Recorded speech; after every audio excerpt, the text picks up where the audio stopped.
ငလျင်နဲ့ဆိုင်တဲ့အသိပညာတခုတည်းကိုကျွန်တော်ရည်ညွှန်းတာမဟုတ်မြန်မာမှာစင်ရဲမွေးတင်မှုနဲ့နပန်းလုံးနေတဲ့အတိုင်းပြည်အိစာကာမနဲ့သာသမီပညာရေးလောက်နဲ့တစ်လည်နေတဲ့ကိုပရိသတ်သမုပ္ပါနဲ့ကိုလဲပြီးတော့ကျန်တဲ့ဟာဘာမှစောက်ချိန်မရှိတဲ့အတိုင်းပြည်လူဖွဲ့စည်းထဲမှာလူတွေဟာအဲ့လိုအပူတွေပေါ့အပူစာဓာတ်တွေလို့တတ်မှတ်ကြတယ်တဘာအထူးသဖြင့်တဘာဝိုင်းနဲ့ပတ်သက်ရင်တတ်မှတ်ကြတယ်ငါတို့ဟာလူသားဟာတဘာဝကြီးတဲ့ကတတ္တဝါပဲမျိုးနွယ်ပဲ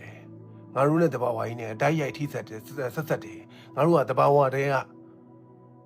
အစိပ်ပိုင်းတစ်ခုဖြစ်တယ်ငါတို့ကိုယ်တိုင်ဒီပင်လင်တဘာဝကြီးဖြစ်တယ်တဘာဝကြီးနဲ့ဘယ်လိုငါတို့သားသားနေရမယ်တဘာဝကြီးကိုငါတို့ဘယ်လိုချစ်မြတ်လို့ရမယ်တဘာဝကြီးကိုငါတို့ဘယ်လိုထိန်းသိမ်းစောင့်ရှောက်ရမယ်တဘာဝကြီးကိုငါတို့တွေဘယ်လောက်တန်ဖိုးထားကြရမယ်ဆိုတာတွေကိုကလေးငယ်ငယ်လေးတွေကတုံသိမ်လေးရှိတဲ့လူဖွဲ့စီမဟုတ်အဲ့တော့လူတွေရဲ့ကဏ္ဍတိုင်းအသီးမှာကျမ်းမာရေးအသည့်တဘာဝကြီးနဲ့ပတ်သက်တဲ့အသည့်ရာသီဥတုဆိုင်ရာအသည့်ပြောရင်ပညာပေးလုပ်ငန်းတွေကမြန်မာပြည်မှာတစ်သက်လုံးကောင်းကောင်းမလုပ်ခဲ့ရတာ။ဘာလို့ education ကမလုပ်လို့ education က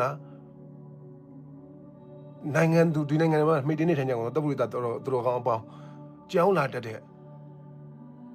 ကျောင်းသားတွေကိုမပေးလိုက်နိုင်တာတွေအများကြီးပဲစာတွေပဲအော်ချက်ခိုင်းလိုက်တာဝါဒဖြန့်တဲ့သမိုင်းမှားတွေအော်ချက်ခိုင်းလိုက်တာအလွတ်သုံးစားလို့မရတဲ့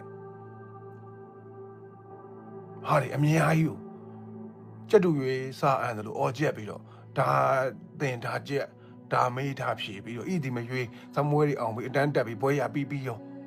ဆိုပြောရင်လိုအပ်တဲ့လူသားတစ်ယောက်မှရှိရမယ်အခြေခံစိတ်ဓာတ်တွေပါမလားပြောရင် spirit တွေပါမလားအာကစားကိုတတ်ထားလိုက်တော့အာကစားသမားတွေရဲ့စိတ်ဓာတ်မရှိဘူးအာကစားစိတ်ဓာတ်မရှိဘူး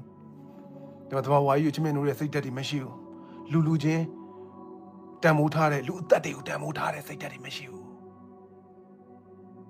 လူအသက်တွေကိုလူအဖွဲ့စီကတန်ဖိုးမထားတော့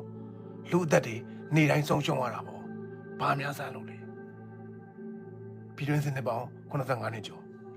အဲ့တော့လူအသက်တွေပြောရင်ဗျာဒီလူအဖွဲ့စီမှာတန်မိုးထားတဲ့ဟာတွေဟာရှိတယ်